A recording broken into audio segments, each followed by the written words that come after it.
thinking of moving to St. Petersburg, or maybe you got a job offer in St. Pete and you're trying to decide if your salary will be good enough to live comfortably here. Whatever it is, today we are going to discuss all of it and more. Plus, find out how you can get a free copy of my St. Pete Relocation Guide. Stay tuned. So how does St. Pete compare to other cities in the United States regarding costs and quality of living?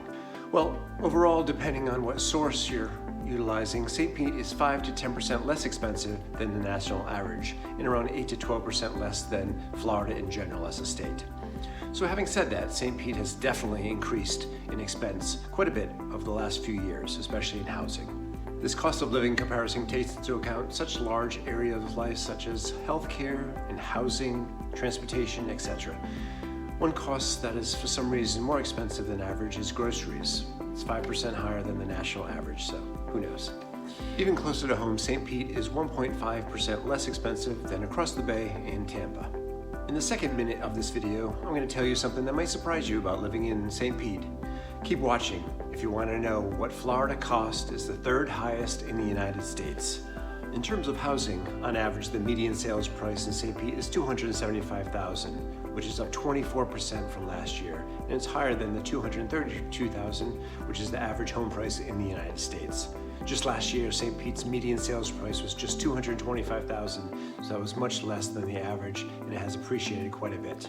Can't afford to buy right now, while the average rent price is approximately $1,400 per month also. Some other stats include the average salary in St. Pete is $60,000 per year, which is approximately 6% lower than the national average.